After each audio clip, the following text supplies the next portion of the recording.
na dapat nating gawin kapag tayo ay nasa panahon ng kahinaan na o tayo ay nasa panahon na may nararamdaman o may in pain o yung tinatawag nating weakness, mahina. Ano naman yung mga bagay na dapat nating gawin o ginagawa ng isang tao?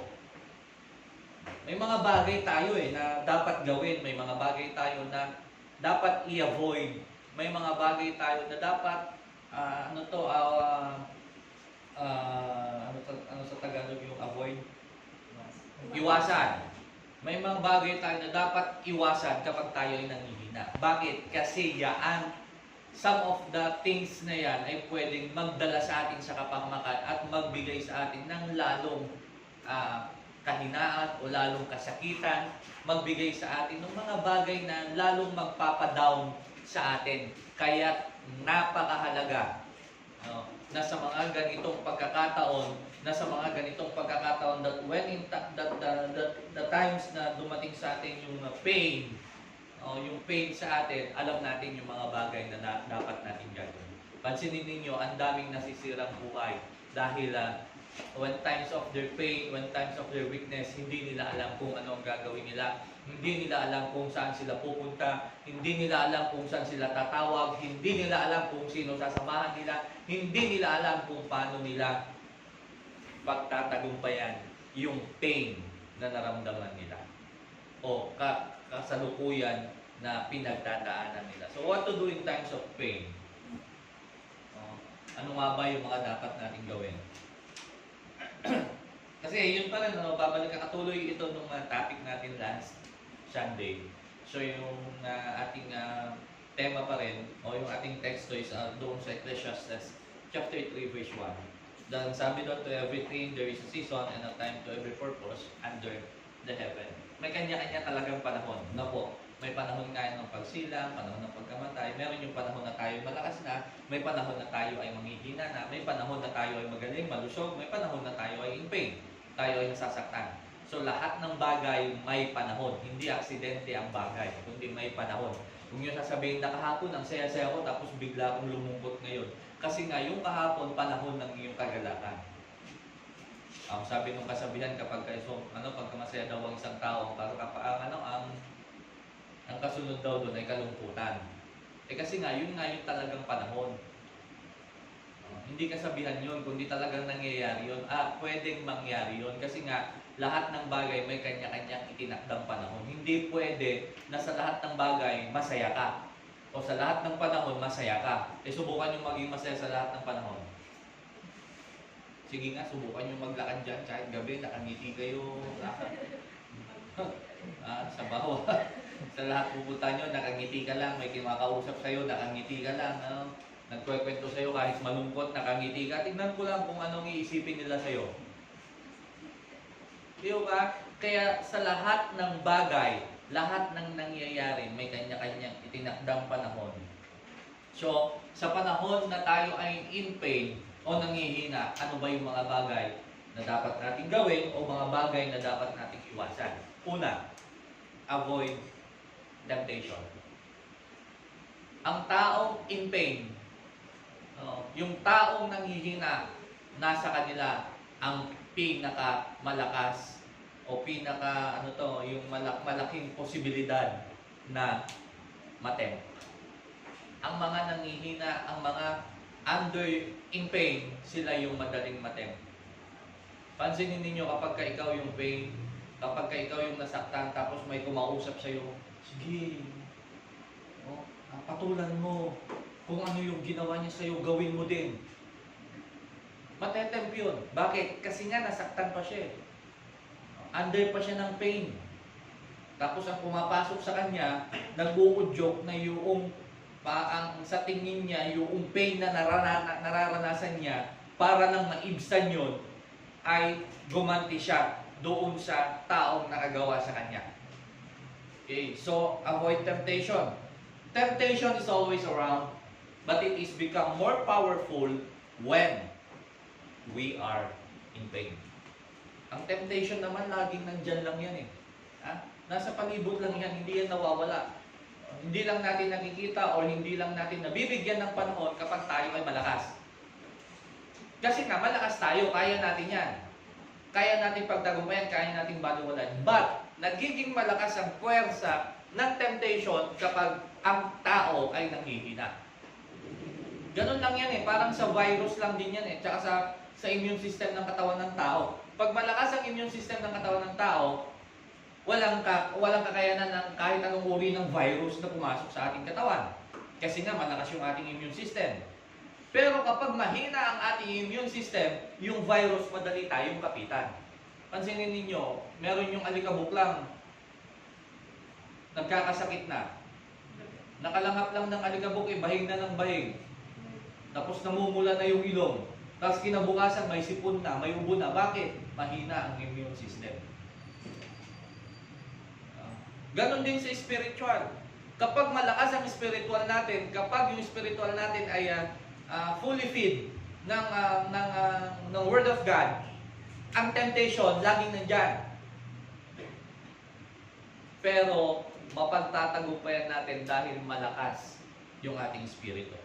Pero kapag mahina ang ating spirito, any kind of temptation nagiging malakas. Kasi nga, mahina o we are in pain. Luke chapter 17 verse 1. Jesus said to His disciple, "It is inevitable that temptation to sin will come." No, hindi na natin mababago na ang temptations ang pinagmumulan ng kasalanan.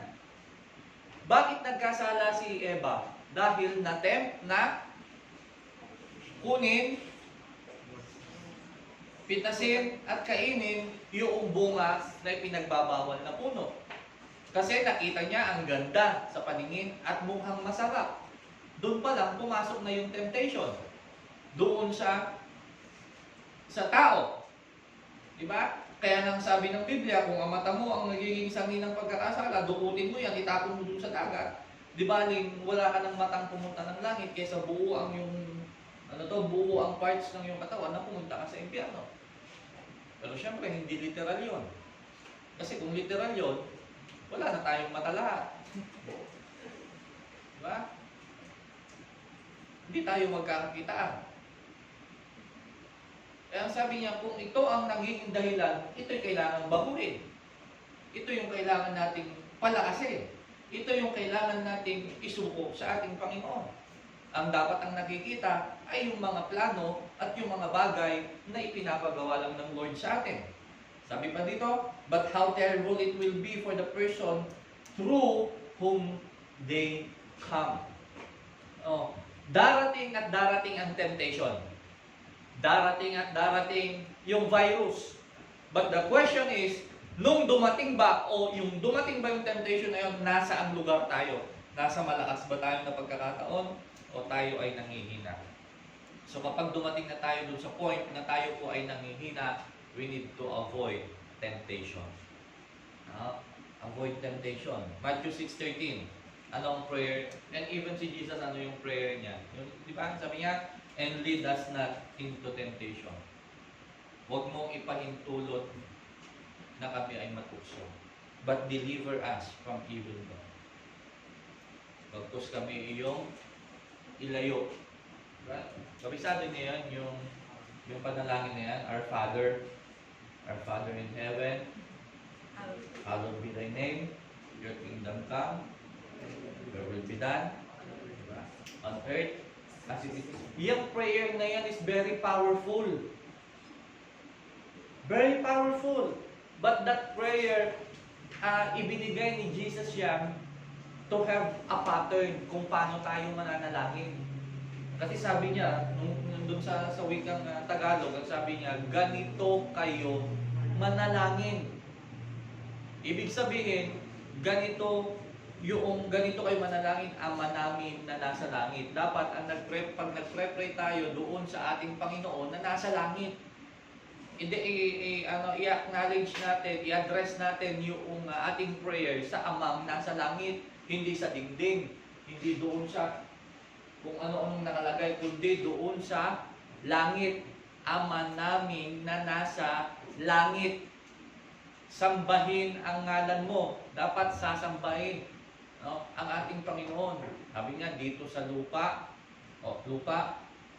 Ganon din sa langit. Anong sabi niyo? Bigyan mo kami ng pagkain sa araw-araw. Yun yung mga dapat kasama sa ating mga prayers. Bigyan mo rin kami at ilayo mo kami sa tukso. Kasama yun yung paglayo doon sa tukso.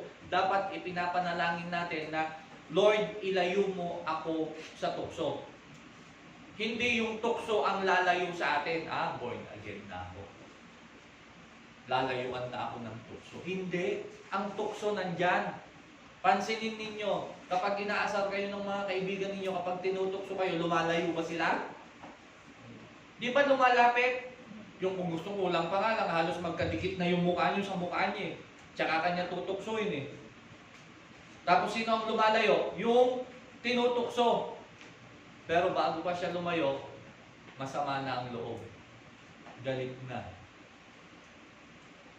Okay, kaya para sa atin, kapag alam na natin yung temptation ay nandyan, layuan na natin. Tayo na po ang lumayo. At napakahalaga rin that we should not be the tempter. Hindi tayo yung manunukso.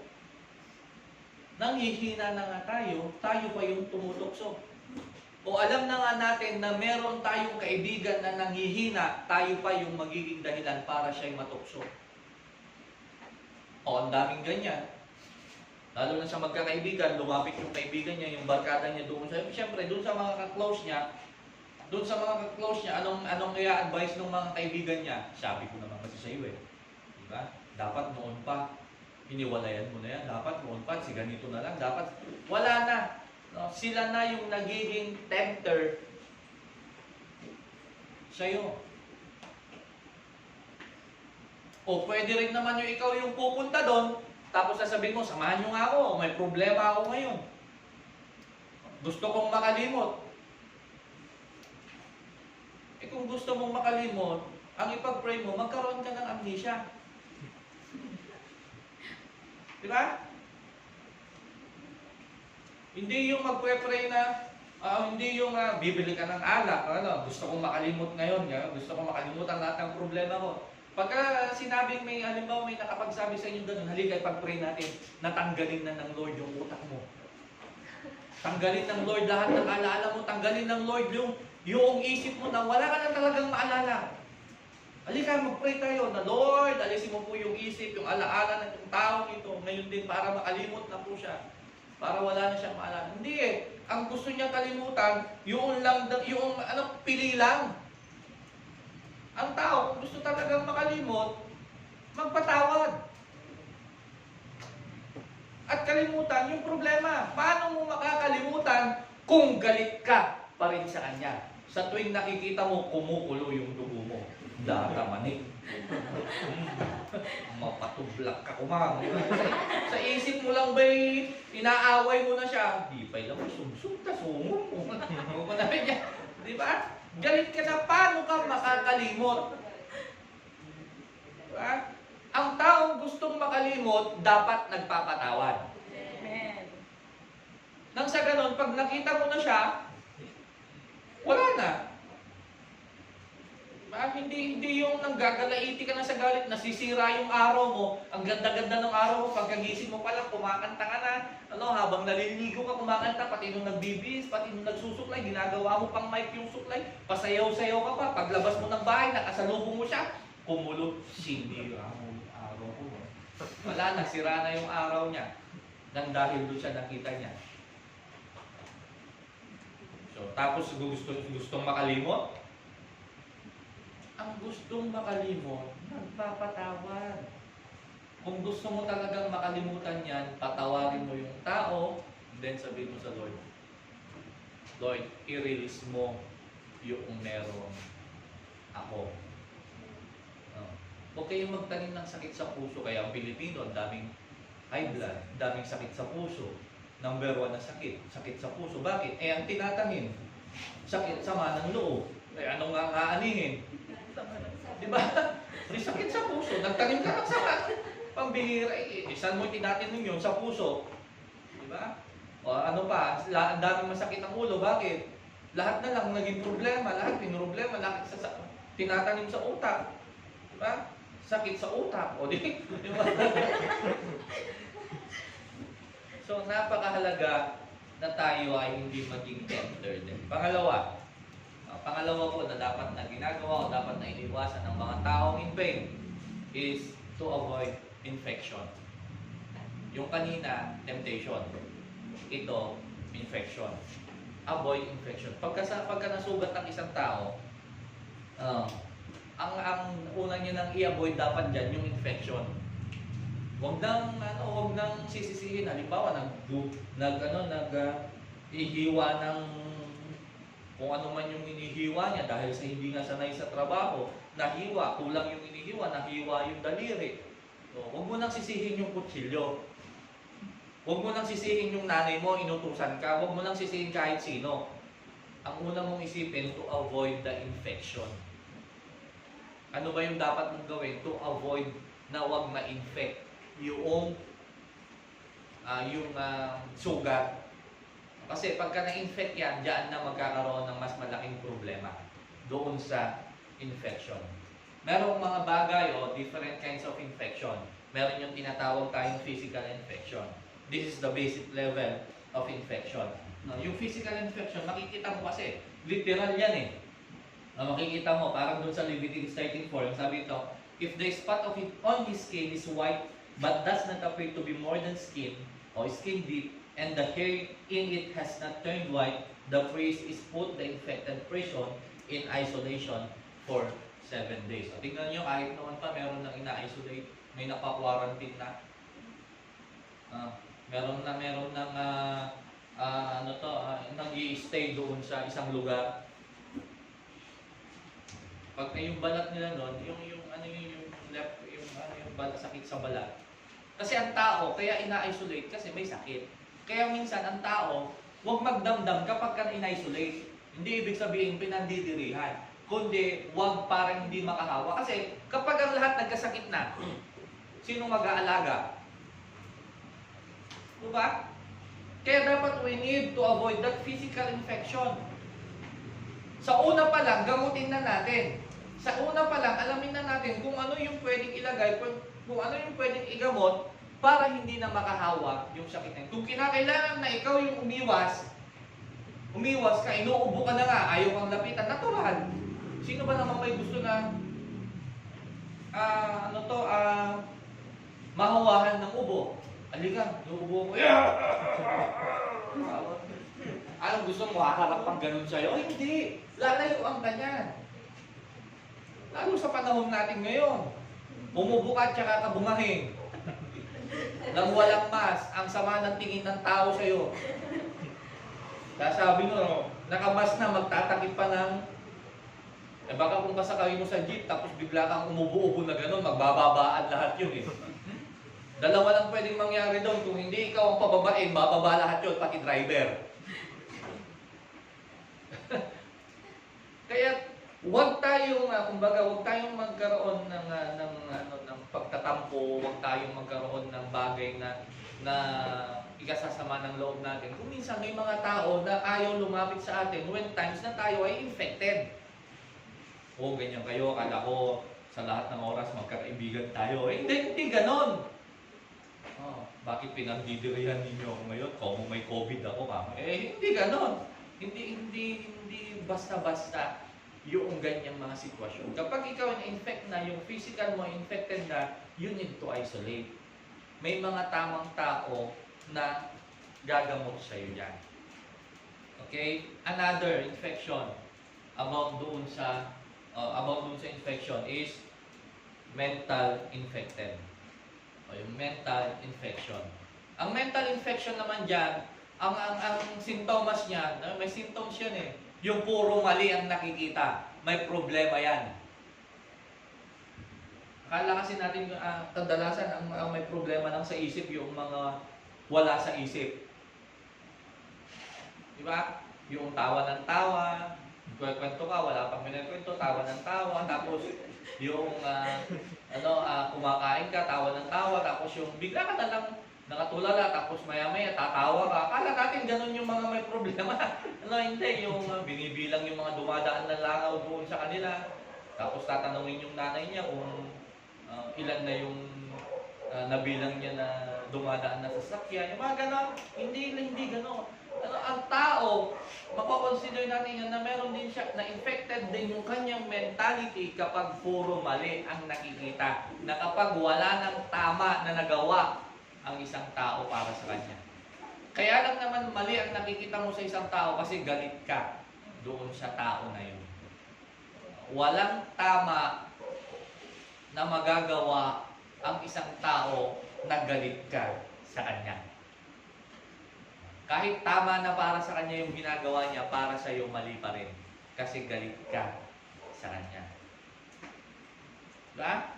Ganun po yan, totoo po yan. Halimbawa, ginagawa siya, na nagpakabait na, nagwawali sa bakuran, hindi sisimpit. Dahil, kunwari naman, mabait, hindi naman pakitang tao. Para sa kanya, hindi naman talaga. Pag nakita mo, may biniling bagong damit, hindi naman niya bagay. May bagong sapatos, lakan naman na yun, local. Ano naman? Diba? Ano naman? Nagpariban. Pangit naman yung pagkariban niya, sunog-sunog yung buhok. Malay mo kung yun yung style na gusto niya, yung sunog-sunog yung buhok. Diba? Nagpakulay, yung kalahati, pula, yung gitna, yellow. O tapos yung kabila, blue. Kung gusto niya nga, kung talagang makabansa siya, gusto niya yung matawag ng Pilipinas ang ipakulay doon. O anong problema? O di pagka dumaan na lang siya, tumayo ka, tsaka ka. Walang makikitang tama doon sa taong kinakagalitan mo. Kapag puro mali na ang nakikita mo sa isang tao, magkuwang ka na, mag-isip ka na, kasi magbago ka na ng isip dahil you are napupunta ka na doon sa mentally infected. Kasi lahat naman ng tao may pagkakamali. Pero huwag kang mag-focus doon sa mali ng tao. Mag-focus ka doon sa tama na nagawa ng tao. Kasi lahat tayo may pagkakamali. Kung ang Lord ang magsumbat sa atin sa mga mali natin, ikaw, ang dami mong mali. Ilan pa lang yung ginawa mong tama? 11 na yung mali mo, yung tama mo, isa pa lang. Di ba yung utang ka pang 10? Paano tayo makakahabol? Sa kinabukasan, gano'n na naman, 10 yung mali mo, isa lang yung tama mo. Paano pa tayo makakahabol? Pero ang Lord, hindi niya tinitignan yung mali natin. Ang tinitignan niya kung ano yung tama na gawa natin. Bakit hindi natin ma-adapt? Diba? Bakit hindi naman natin tutulara, hindi naman natin na papantayan o sasabihin na tayo ay perfecto, pero huwag tayong mag-focus doon sa mga mali ng tao. Kung talagang hindi mo pa siya mapatawad that time, huwag mo na siyang pansinin. Huwag mo siyang i-focus doon kasi masisira at madadamay ang iyong mentality. Ikaw yung mahihirapan. Papasok sa isip mo, isa sa puso mo, pati hanggang sa pag tumubo na ng tumubo yung galit, ang laking puno ng galit na yan. Kaya darating doon masasabi mo ba ng araw, gustuin ko man siyang patawarin pero ang lalim na ng galit ko sa kanya. Bakit? Kailan pa ba yun? Nung grade 2 kami. Grade 2 kayo, tapos senior citizen na kayo ngayon. Anong pinag-awayan nyo? Tinusok niya ako ng ballpen. Kung hindi tayo makakapag-move on doon sa mga bagay na hindi makakabuti sa atin, then, unti-unti nasisira ang mentality natin. Na-i-infect yung ating mentality. Marami rin yan yung sa mga Christians, naguguluhan nasisira.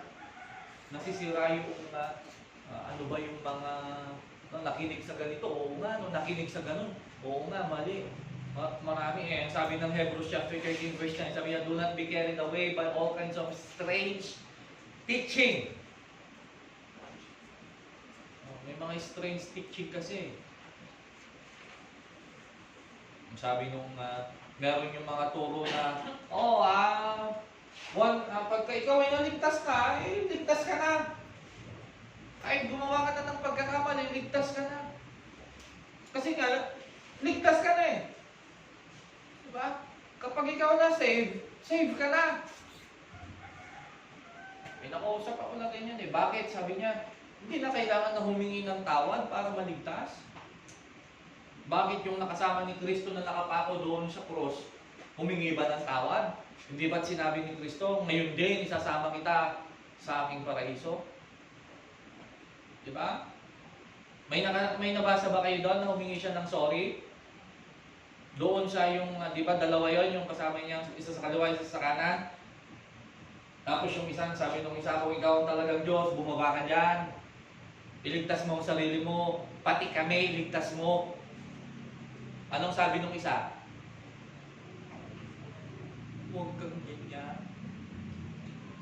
Marapat lamang na tayo ay parusahan sapagkat tayo ay makasalanan.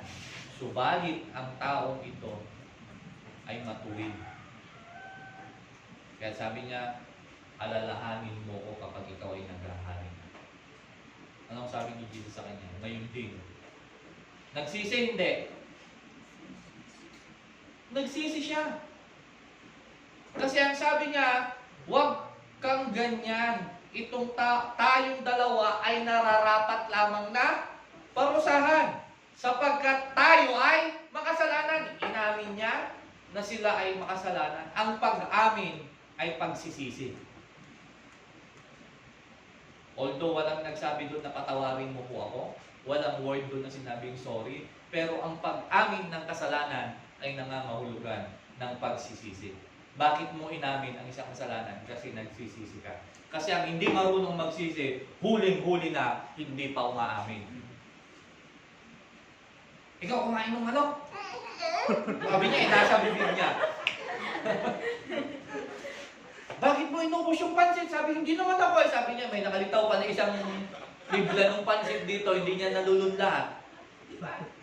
Pero kapag ka inamin mo ang pagkakamali, inamin mo ang kasalanan mo, ibig sabihin, yung tao na yun ay nagsisisi. Kaya ang sabi ni Kristo sa kanya, ngayon din, isasama kita. Kaya huwag tayong masyadong maging sa mga ibang mga katuruan. Ang Bible, dito tayo maging founded sa Word of God. Sa Word of God tayo maging founded, hindi tayo maliligaw. Huwag tayong maging founded sa turo ng religion, maging founded tayo sa turo ng Biblia. Hindi tayo maililigaw. Pangatlo, or another infection is kanina yung physical, and then mental, and then yung spiritual infection. Spiritual infection, ito naman yung kapag ka ikaw ay napapalayo na sa Panginoon. Yung dati, ang init-init mo, tapos napunta ka doon sa sinasabi na ikaw ay hindi mainit, ikaw ay hindi malamig. Ang sabi ng Bible, yamang ikaw ay hindi mainit, hindi ka malamig, isusuka kita. Ang hirap magkape. Sa kape, anong masarap? Kung hindi mainit, malamig. Hindi mo ma-enjoy uminom ng kape ng maligamgam. Yung nakita mo yung sabik ka pang tapos paghigop mo, wala na malamig pa sa pusa ng ilong. Ilong ng pusa. Di ba? Yung gano'n, hindi masarap, pero pagka yung kape na yan, inihigop mo, lalo na kung kaping barako, tapos aamoy mo, ang bango-bango. Kung walang kaping barako, kahit kaping kawitan, gano'n, di ba? Hindi mo bango. May enjoy mo. Ngayon, kung mainit naman ang panahon, gusto mo rin magkape, lagyan mo iced coffee. May enjoy mo pa rin. Ganon din sa paglilingkod sa Panginoon. Hindi pwede yung sala sa init, sala sa lamig. Ayan, sabi ng Lord, yamang hindi ka mainit, yamang hindi ka malamig, di ang gagawin na lang sa'yo, isusuka ka. Kaya sabi dito, spiritual infection, sabi ng 1 Corinthians 15:33, do not be misled. Bad company corrupts good character. Pansin mo, may experience na ho ba kayong ganyan na Hindi mo naman ugali talaga yon.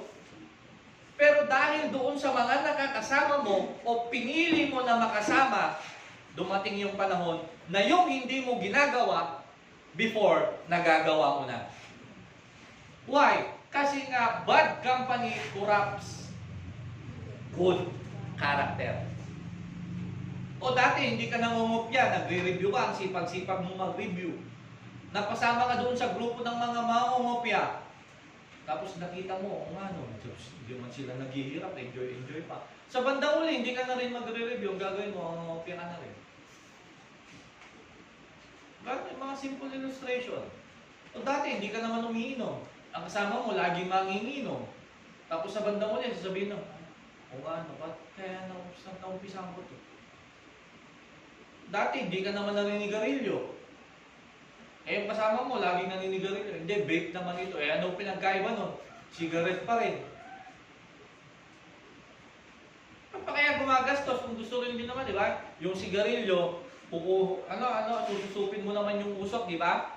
Sususupin yung usok, tapos ibubuga. Yung vape, ganun din. Sususupin yung usok, bubuga. Gagastos pa sila.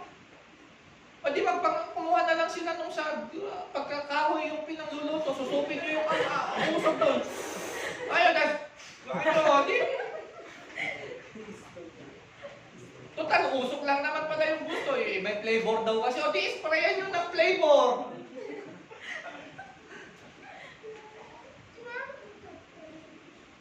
Kaya mapapansin natin yung mga bagay na dati hindi natin ginagawa. But because of bad company, nakukurapts yung good character natin. I-reverse natin. Good company. Pag ang good company naman, nabubus yung good character mo. Lumalabas yung good character mo. O dati, pumunta ka ng church. Nagpre-praise and worship sila. Makan ka. Ganyan naman tayo, kahit ako nun. Sabi ko lang ako.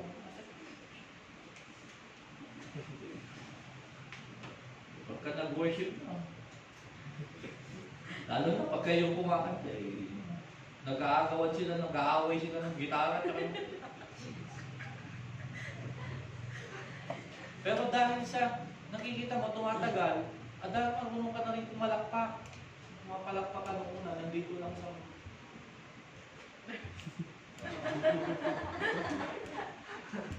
Kembot yung bewa, ganun-ganun na rin.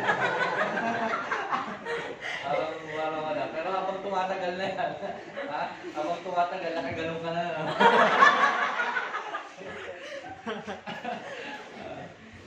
Nag-iiba, na-enjoy mo ng kung si King David nga, di ba? Si King David, anong sabi ng asawa niya? Hari ka pa naman. Sabi niya, kung magsayo ka, ganyan, nakakahiya. Hindi ka nagagalang ng mga nasasakupan mo. Anong sabi ni King David sa kanya? Ang ginagawa ko hindi para sa tao. Ang inaalayan ko lang aking pagsamba ay ang Panginoon. So walang dapat hiya-hiya. Huwag mong pansinin kung ano yung ginagawa ng katabi mo. Pag sumayaw yan, na halos yumanig yung kinakatayuan. Sumayaw ka rin. Kumalakpak ka kung kumakanta siya, pinapin niya yung kanta niya talagang nasa tugigaraw yung tono. Gano'n kumanta ka rin. Kaya mo na, sabi mo, Lord, bigyan mo ako ng sound mind. Karo?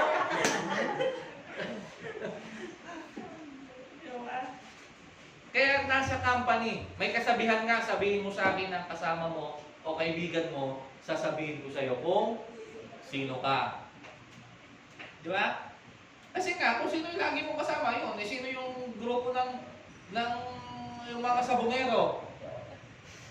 Sino ang laging kasama ng mga yan? Yung mga manok. Manok na sasabong kagigising pa lang yan, hinaawakan na niya yung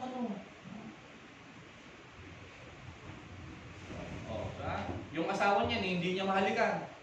Paggising na, good morning, Dad Ray, good morning, Ma. Pupuntahan na kagad doon yung manok. Gagalingan mo, pinalaga kita, kinakausap. Kung sumagot yun, Win. Sabi niya. O, pag natalo, pagdating sa bahay, away. Diba? Because bad company corrupts good character. To avoid infection, avoid sadness. Tignan niyo, number one source o cause ng infection is sadness. Bakit? Sadness lower our immunity. Ang taong malulungkutin, mahihina ang immune system. Nawawalan ng puwersa. Pansinin ninyo kung sino yung madalas magkasakit, sila yung malulungkutin. Pero yung mga masisiyahin, kasi nga, Bible naman eh. Yung pagtawa ay isang magandang medisina. And even ng mga doktor, sabi niya, laughter is the best medicine.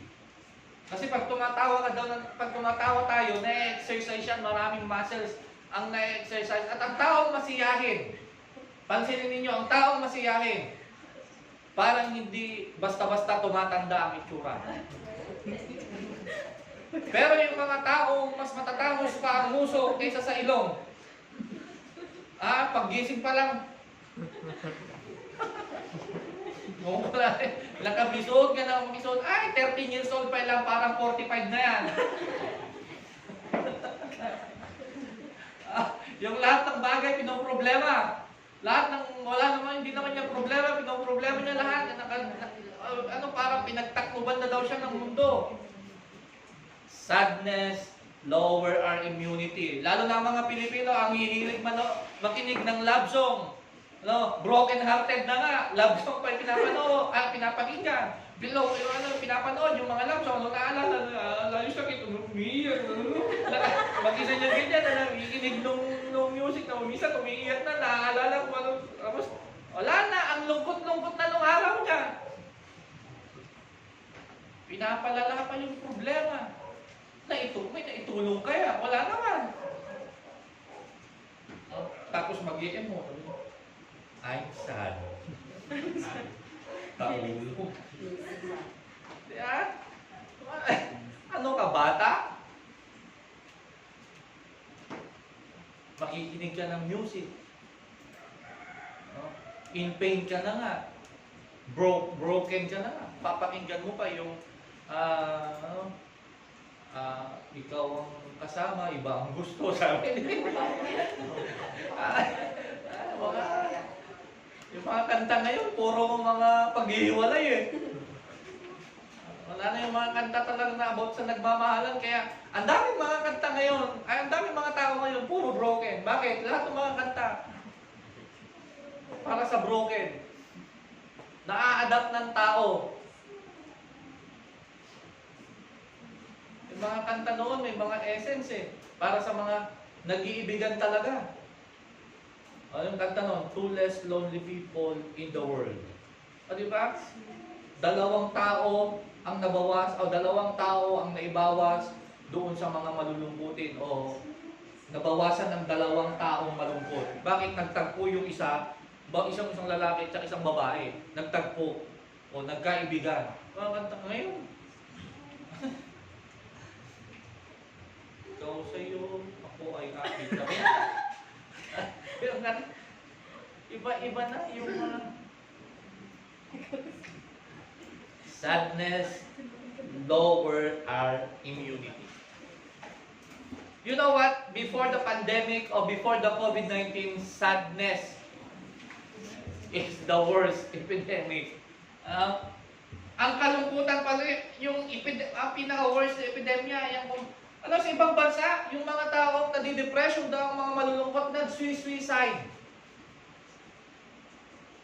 Kapag yung kalungkutan kasi napabayaan, napupunta sa depression.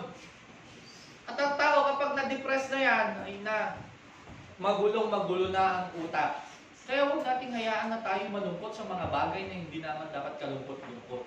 Kapag halimbawa naghiwalay kayo nung sabi mong forever mo na, nung sabi mong soulmate mo, pag naghiwalay kayo, ay hindi pala siya yung soulmate mo. Baka may ibang kaluluwa pa dyan. Kasi soulmate naman yung hinahanap mo eh. Baka kaluluwa lang yan. Dapat ang hanapin mo yung talagang human made. Para tao. Soulmate, hindi mo nakikita, nandyan na pala kasi nga kaluluwa yung ang tagal naman yung soulmate ko. Amo, nandyan na yun sa gilid. Hindi mo lang nakikita kasi nga kaluluwa. Lord, kailan mo bibigay yung soulmate ko? Hindi ka bibigyan ng Lord ng soulmate. Kasi ang tao, nilikha para sa tao. Yung tao may kaluluwa pero hindi pwedeng umiwala yung kaluluwa dun sa tao.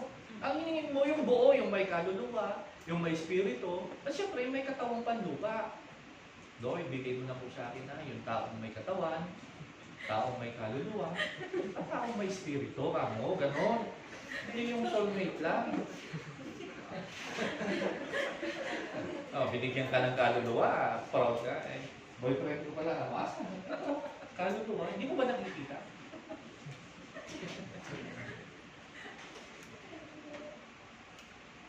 And also, the important thing is we should not be the infector. Hindi rin dapat tayo yung mga hawa ng sakit. Okay? Kung alam mo na may sakit ka, quarantine ka na. Okay? Pangatlo, na dapat mga bagay na iiwasan natin kapag tayo ay in times of pain. Avoid decision making. Napakahalaga po ito. Na kapag ikaw ay nasa point na may pain o point na nanghihina ka, huwag kang magdedesisyon ng anumang mga bagay. Lalo na kapag galit ka, huwag kang magdedesisyon kapag galit ka. Marami kang masasabi na hindi mo gustong sabihin. At kapag nasabi mo na, wala na. Nasabi mo na. Pwede mong bawiin pero nasabi mo na. Pwede kang mag-sorry pero nasabi mo na yung mga bagay na sa. Kasi pag galit ang tao, lumalabas yung bagay, yung galit na nasa under emotion tayo yung mga bagay na lalabas sa bibig natin kahit hindi na napag-isipan. Kaya minsan, bakit ko ba nasabi? Lumayas ka dito, galing. Lumayas ka dito. Ang ganda, okay yan. Lumayas ka, ikaw ang pinakamalakas kumain dito, ikaw pa ay pinakatamad, mga ganyan. Tapos, ito kaya nasabi yun. Magsosorry ka, pero nakatanim na dun sa pinagsabihan mo o nakarinig. Kaya when times that we are in pain, avoid decision making. Control our tongue, control our mind, control mo yung pagbuka ng labi. Pag galit ka, sumigaw ka na lang. Pumasok ka na lang sa kwarto, palabasin mo yung temper mo. Ilabas mo muna, tsaka mo kausapin para makapag-usap mo. Para masabi mo yung bagay na dapat mo sabihin. Ecclesiastes chapter 5 verse 2, do not be quick with your mouth. Do not be hasty in your heart to utter anything before God. God is in heaven and you are on earth, so let your words be few. Do not be quick with your mouth. Huwag daw padalos-dalos sa mga sinasabi. Kasi kaya, when we are under the emotion, iba nga yung nasasabi natin. Kaya nga may kasabihan, don't make a promise when you are happy and don't make a decision when you are angry. Kasi when you are happy, makakapag-promise ka, Lord, ang saya-saya ko ngayon, pangako. Marami kang masasabing pangako, pero pag hindi ka na masaya, nakakalimutan mo na yung pangako mo. And when you are angry, don't make a decision. O don't make a decision. Kasi, yan ang magpapahamak sa'yo. Kapag ganyan, ang gusto mo ngayon. Ikaw, ano din gusto mo ngayon? Ikaw eh. Sabi ng isa, parehas na. Gusto mo maghiwalay tayo? Di maghiwalay tayo. O di sige, hiwalay tayo. Wala na, naghiwalay. Kinabukasan. Bakit ako magte-text sa kanya kasalanan ko? Sabi ng isa, bakit ako magte-text sa kanya? Ako pinaalis niya. Sabi naman, nauna siya, tinanong niya ako. Sabi ng isa, kung hindi niya ako tinanong, hindi ko rin naman sasabihin ko eh. Wala na, hanggang sa tumagal na. Hanggang sa tuluyan na nawasan. Sa ano pinangdahilan? Ang dahil nagdesisyon na sila ay galit. Eh sabi ng Bible, pwede ka namang magalit, huwag ka lang magkakasala. Magalit ka, huwag kayong magsasalita ng masama, huwag mong i-downgrade yung buhay ng tao, huwag mo siyang pabababain, huwag mo siyang yung hindi. Pagalitan mo, itama mo yung mali niya. Diba? Kaya huwag tayong basta-basta magdidesisyon when times that we are in pain. When times that we are weak, huwag tayong magdidesisyon kasi wala tayo sa tamang katinuan para magdesisyon at that time. Leviticus 25:17. Sabi naman dito, do not take advantage. Yun sa mga ako naman, yung mga pagka may tao tayong nakita na in pain, yung galit, huwag naman natin i-take advantage. Oo, alam mo, galit din ako sa tao na yun. Yung magpapamalakas ka ba sa kanya, tapos pupunuan mo pa yung galit. Oo, galit din ako sa tao niya, pares tayo, ganyan yung ginawa niya rin sa akin. Naging magkasundo na kayo, tapos sa bandang mo yun, ay, mautang nga.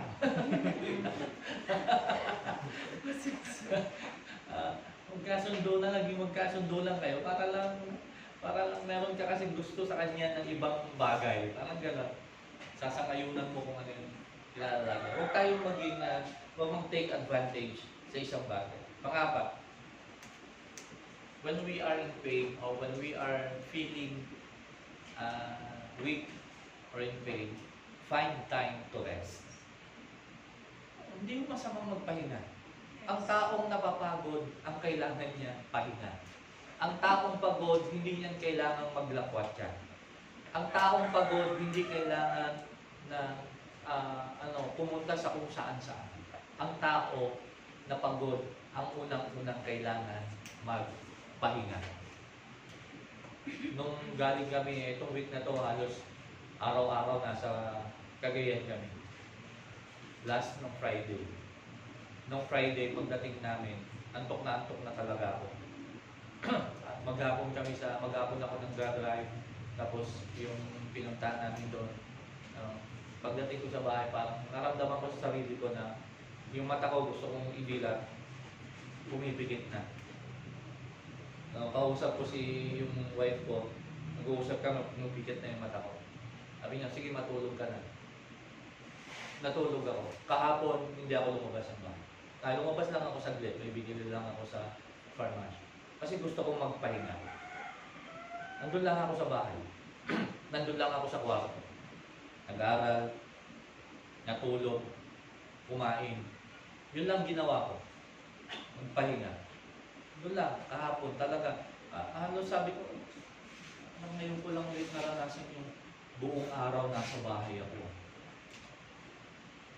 Nandun lang ako, sarap. Lalo umuulan-ulan pa kahapon, di ba? Sarap matulog. Tapos ko nag-aaral, matulog. Pagkagising kain. Tapos kape, habang nanonood, kumakain. Hindi ko sarap alam magpahinga. Na-refresh yung lakas. Yung ilang linggo na napagod, na-refresh. So lahat ng mga taong pagod, ang kailangan magpahinga. And even the Lord Himself, nagpahinga siya. On the 7th day, He rested. Hindi dahil napagod siya, kundi kailangan ng tao ng magpahinga. Kailangan natin ng pahinga. Inilaan niya yung ikapitong araw para sa kanya. Okay, so magpahinga. Psalm 62 verse 5. Find rest, O my soul. Sabit lang. Tingnan po yung sabi niya. Find rest, O my soul. Kanino? In God alone. My hope comes from Him. Dito marami pong kaya maraming taong nasasaktan, kaya maraming taong nagkakamali kasi ang pag-asa nila hindi unang-una hinahanap sa Diyos.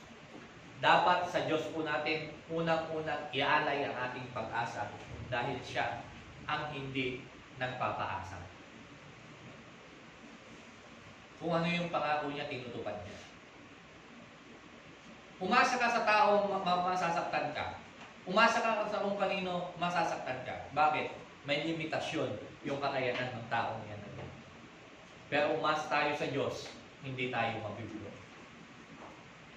Humanap ka ng kapayapaan, humanap ka ng kapahingahan, sa Diyos mo lamang matatagpuan ang tunay na kapahingahan. Kaya ang sabi ng Matthew chapter 11, di ba? Lahat kayo na nabibigatan, yun yung paanyaya ng Lord. Lahat ng nabibigatan, lumapit sa akin. Yun yung sabi ni Jesus. Mike 6:31. Then because so many people were coming and going that they did not even have chance to eat, he said to them, ito yung panahon na yung sila yung mga pumupunta sa mga lugar-lugar kasama ang mga disipulo, si Jesus kasama yung mga disipulo, wala na daw silang panahon na kumain. Wala na silang panahon ng pahinga. Nakita ni Jesus yung mga yun, yung ginagawa ng mga disciple ng sabi niya, come with me by yourselves to a quiet place and get some rest. Kaya kung magpapahinga tayo, go to the quiet place na kasama natin ang Lord. Magpapahinga ako ngayon, punta ako sa kaibigan ko. Anong gagawin niyo ng kaibigan ninyo? Naglaro kayo, kung ano, hindi ka nagpahinga. Pagdating mo sa bahay, hindi ka nga nagpahinga. Kasi ang tunay na pagpapahinga, find a quiet place. Yung may quiet time pa rin sa Lord. Kahapon, nakita ko lahat yung pan. Nakita ko lahat yung mga sapot-sapot doon sa kwarto. Pero hindi muna ako kumilos. Sabi ko, may araw pa rin. Kasi nga gusto ko talaga kahapon, magpahinga, mahiga. You need to find place. Not just only a place, but a quiet place. Kung gusto mo talagang magpahinga, absent ako sa trabaho ngayon, pahinga ko. Asan ka? Nasa barkada. Paano kang nagpahinga kung nasa barkada ka? Di sana pumasok ka na lang. May sweldo ka pa. Kasi hindi naman na napagod. Pagdating mo, mas pagod ka pa nga eh. Bakit saan kayo pumunta ng barkada? Nag-swimming, pumunta ng ilog, kung ano-ano. Saan nagpunta, nagballo. Diba? Kaya dapat alam natin ito. Na kaya kapag tayo nanghihina na, tayo ay alam kasi pagka ang tao nawawala ang pagod pagka lakwat siya pinag-uusapan. Nawawala ang puyat. Tsaka napupuyat yan pagka yung prayer meeting, Sunday service. Ano naman yung bukat? Lord, sabi mo naman, 6 days to work, 7 days magpahinga. Magpapahinga na lang ako. Tuktukat ka ulo mo. Ano ka? Find time to rest. Hindi po masama ang magpahinga. Hindi masama ang magpahinga. But be sure na yung time to rest ay magre-rest talaga. Magpapahinga talaga. Huwag yung magpapahinga ka na nagbabalo. Mahirap yun. Hindi ka talaga nagpahinga.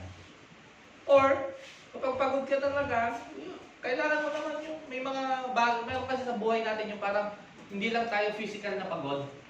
Yung mentally, pagod din tayo mentally. Di ba yung pagod na pagod yung isip ko kasi takbo ng takbo yung love ko kamo eh. Tumatakbo sa isip ko yung crush ko kamo si Suji ba? Junpyo, Koreano mga kanya. Yan yung mga pinapantasya ninyo eh. Yung mga Koreano. Si Parkso, Paksi. Ito pa. Park mo, ano ka? Park me, gano'n. Miyong, Miyang. Hindi naman mga kilala. Okay? And also, when we are tired mentally, change some factor. Yung makaka-relax din sa'yo, halimbawa, pumunta ka sa food spa. Magpa-food spa ka ng mukha. Mamasage, yung mga ganyan. No? Yung iba naman ang ginagawa, nagpapagupit. Para mabago yung, yung aura. Mabago yung ambience ng kanyang katawan. Yung iba, Ang ginagawa, nagpapakulay ng buhok. Yung iba, nagpapariban. Yung iba, sa nagpapakulot. Pakapagod yan. Yung iba, anong ginagawa? Yung iba naman, yung ginagawa, nagpapalit ng kulay ng kwarto. O yung iba, bumibili ng damit. Nag-uukay-ukay. Nare-refresh na sila doon. Diba? Yung iba, kumakain.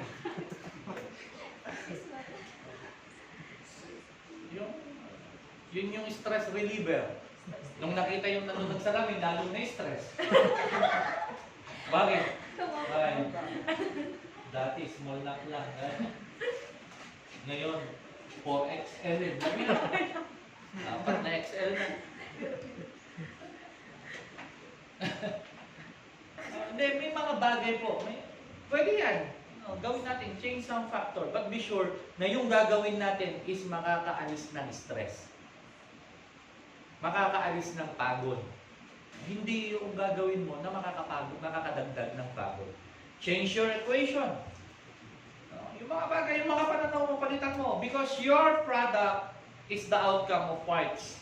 Bumuo ka ng parts o bumili ka ng parts na pang motor, pag nabuo mo yun, motor ang mabubuo mo. Hindi mo bibili nga ako ng parts ng bisikleta para gusto kong magkamotor. Kamo hindi mabubuo yung motor.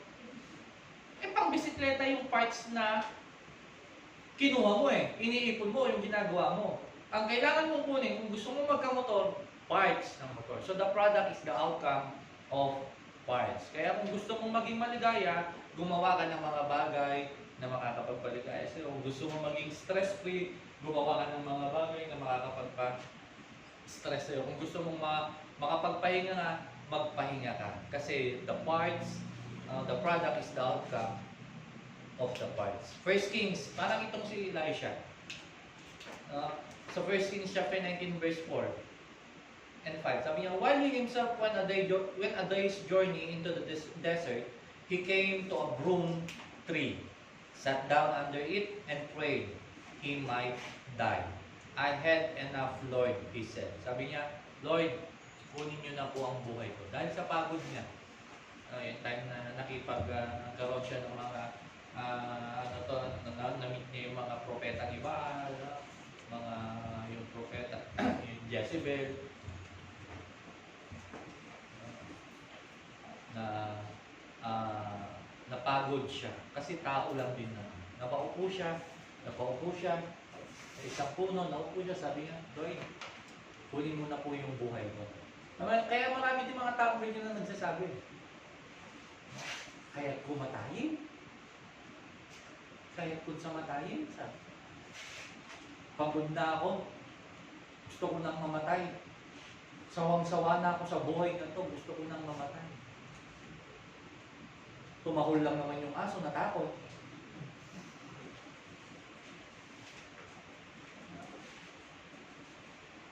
Pero anong ginawa ni Elijah? Sabi niya, verse 5.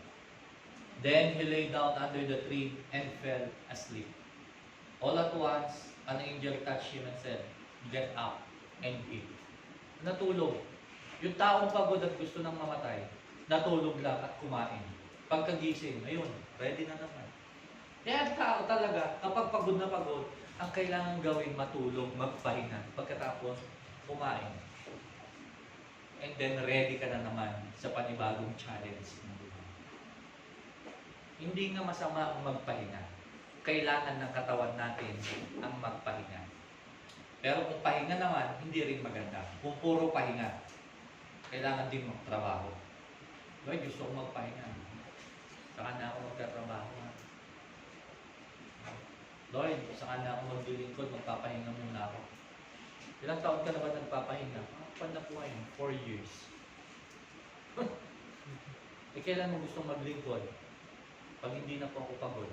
Tagal naman nung pagod mo. Samantalang ito, natulog lang at kumain. Kinabukasan, ready na ulit. Ano po? Pag napapagod tayo, magpahinga po tayo. Panghuli, find more time to God. When we are in pain, that's the time that we need to find more time to God. huwag nating kakalimutan po na kapag tayo ay nanghihina, kapag tayo ay nasasaktan, yan yung panahon na mas lalo nating saliksikin at pagsumakitan na hanapin at magkaroon tayo ng oras sa Panginoon. Psalms 121, verses 1 and 2. A Song of Ascents. I lift up my eyes to the hills. Where does my help come from? Tumingin na siya. Tinignan niya. Saan na manggagaling ang aking tulong? Sabi. Verse 2. My help comes from the Lord, the maker of heaven and earth. Diba? Saan pa ba talaga manggagaling ang talagang tulong, ang kinakailangan nating tulong? Walang ibang panggagalingan kundi sa ating Panginoon. Psalm 16, verses 7 and 8. I will praise the Lord who counsels me. Even at night, my heart instructs me. I have set the Lord always before me, because He is at my right hand, and I will not be shaken. Kaya't ang taong nanghihina, ang pinakaunang dapat gawin ay magkaroon ng more time sa Lord. Lalo tayong lumapit at lumapit sa Lord. Hindi tayo dapat lumayo sa Lord. Pag may problema tayo, hindi tayo dapat lumayo sa Lord. May nakausap ako before. Story, sabi niya, aalis muna po ako. Why? Sabi ko, bakit? May problema lang po ako. Ayusin ko muna po yung problema. Mali. Mali. Dapat lalo kang lumapit sa Lord may problema ka para tutulungan ka ng Lord sa problema mo. O ngayon, kapag wala na yung problema mo, kapag nasagot na yung problema mo, saka ka magdesisyon kung talagang aalis ka o hindi. Huwag natin gawing excuse ang problema para mawala tayo sa Panginoon. Kundi dapat ang problema ang maging dahilan para lalo tayo kumapit sa Panginoon. Tandaan natin, times of pain or weakness are momentary only. Saglit lang po yan. Diba? Meron tayong kanta. Sorrow may comes on the night, but joy comes in the morning. Nasa Bible din, iba anumang paghati, anumang problema o trials ang dumating sa araw nito, darating at darating ang panibagong araw sa ating buhay. At kapag dumating yon, we are facing another day, another opportunity, another experience, another great blessing na ibinigay ng Lord sa atin. So when times that we are in pain, mga bagay na to dapat natin gawin. Avoid temptation, avoid infection, mentally, physical, mental, spiritual. Ano pa yung pangatlo?